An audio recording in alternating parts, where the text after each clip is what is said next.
Ladies and gentlemen, this is Intervlog. I say this is Intervlog, and I'm here once more. I'm here because of one information I have for you, and this information is unbelievable. I've never heard anything like this in my life before. Right now, it is happening. And you would wonder, what is it? It is about the two poorest presidents in the world. And these two presidents, their story is unbelievable. They are Ibrahim Traoré from Burkina Faso and José Mujica from Uruguay. When you listen to their stories, hear what they have done and what they are still doing, you will be marveled, and you will be thankful for God for bringing such good leaders onto the earth, because these two leaders are setting the template of good governance. And that is the reason we want to talk about them.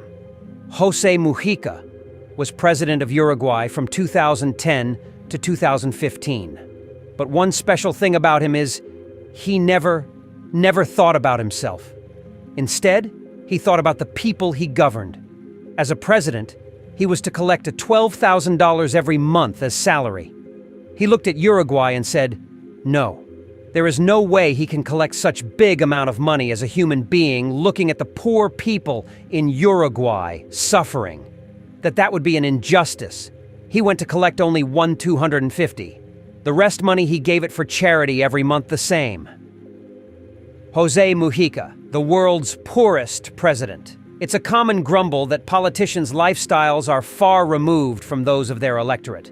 Not so in Uruguay. Meet the president, who lives on a ramshackle farm and gives away most of his pay. Laundry is strung outside the house. The water comes from a well in a yard, overgrown with weeds. Only 2 police officers and Manuela, a 3-legged dog, keep watch outside. This is the residence of the president of Uruguay, José Mujica, whose lifestyle clearly differs sharply from that of most other world leaders. President Mujica has shunned the luxurious house that the Uruguayan state provides for its leaders and opted to stay at his wife's farmhouse off a dirt road outside the capital, Montevideo. The president and his wife work the land themselves, growing flowers. This austere lifestyle and the fact that Mujica donates about 90% of his monthly salary, equivalent to $12,000, $7,500, to charity, has led him to be labeled the poorest president in the world. I've lived like this most of my life, he says, sitting on an old chair in his garden, using a cushion favored by Manuela the dog. I can live well with what I have. His charitable donations, which benefit poor people and small entrepreneurs, mean his salary is roughly in line with the average Uruguayan income of $775, $485 a month. Uruguay never had a good economy until José Mujica came into power. Since then, Uruguay has began to recover. Due to his good governance, after he ruled Uruguay, his wife later became vice president, which is unbelievable. And José Mujica, during the time he was reeling Uruguay, until today, he has only 1987 vox. And he said that is enough for him. Now, let's go back to Africa to talk about Ibrahim Traoré, who is doing the same thing in Burkina Faso, or even doing more than José Mujica. I will tell you the reason Ibrahim Traoré is doing more than José Mujica. But they are all doing amazing things. Ibrahim Traoré is the youngest president in the world. He is not as old as José Mujica. At his age, he's supposed to be a big guy, an arrogant boy. But no, he is only young in flesh, but old and thinking. What do I mean by that? Ibrahim Traoré came into power in September 2022. When he came into power, he had one vehicle, and that vehicle is a Land Rover Defender 1991, bulletproofed. He decided not to change that vehicle up to today. That vehicle is what he drives everywhere he goes. He said, no need to change the vehicle, that Burkina Faso doesn't have enough money. Instead of changing the vehicle, he went ahead and bought tractors. And instead of approving SUV for senators, for governors, for local government chairmen, he used the money and bought tractors and sent people to farm. That is good governance. And one amazing thing about Ibrahim Traoré is he is not only sitting in government office.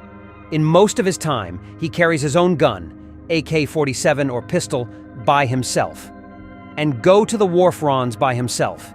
He visits construction sites.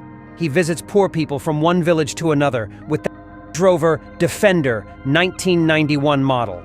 He did not approve any vehicle for anybody. And look at what is happening in Burkina Faso. Burkina Faso is now having new airport, new route, new machinery for agriculture. Also, Burkina Faso is now acquiring drones for protection, and so on and so forth. Since he took over Burkina Faso has never had it so good as they are having it now. Because to change economy of a country is very, very easy. Just convert that money you are using unnecessarily, to use it to build factories, or use it to buy tractors. Send everybody to work. Whoever say he don't have work, go to farm. Now, in some countries, when president enter into office, he approved SUV for himself, and 4 SUV for his escort, and SUV for every governor. The same SUV, which are Toyota SUV, latest model, to the local government chairman all over the country, and to the lawmakers and the senators. In most countries, this SUV, the number rise up to 1,000 pieces of SUV. Some of this SUV cost $200,000. In Africa, for example, almost 100% of all the African countries do what I'm talking about. They have SUV everywhere. None of them has ever thought that this money we are misusing would have been enough for us to use it to build factories, because each SUV of $200,000 can actually build 3 factories. Imagine 1,000 SUVs times by 3. That is 3,000 factories. If you have used your mind to use it to build factory, you will be having 3,000 factories every 4 years. But the leader doesn't want to do that. What they want to do is to be buying about 1,000 pieces of SUV every 4 years.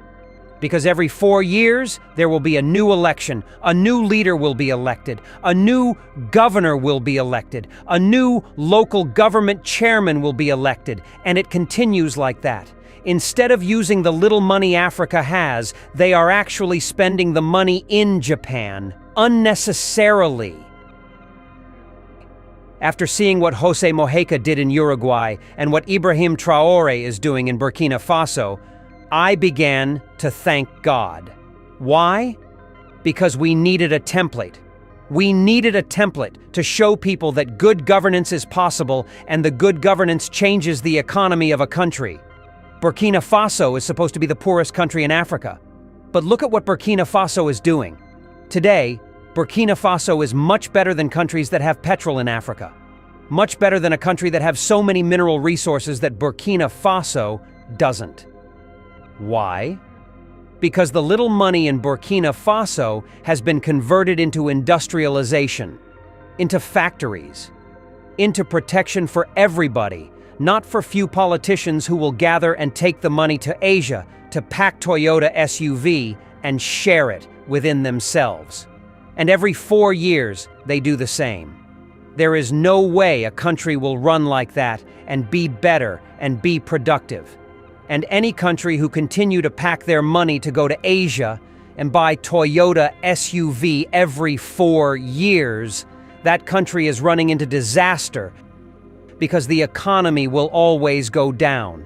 The country who think about development, who think about production, who think about farm, who think about to make a nice farm, who thinks about good governance will always get better. Thank you very much for watching, and be careful about the type of leader you vote for. If you see a leader who has exotic cars like Ferrari, like limousine, like Maybach, don't vote for them, because those leaders are the ones soaking your country's money. They are the ones making your country not to move forward because they are spending the money they're supposed to use to build factories on cars. Any country that go to Japan to buy about 1,000 pieces of SUV can never progress. It is not a course, but it is the reality. Because that money they are using to go to Japan to buy SUV would have been enough to build factories and everybody will be working happily, but they never wanted it. Why? Because they wanted enjoyment. Thank you very much for watching, and this is Entervlog. We have seen the template to follow, and they are the two poorest presidents in the world, Ibrahim Traore and Jose Mujica. Thank you, and see you next time. This is Intervlog.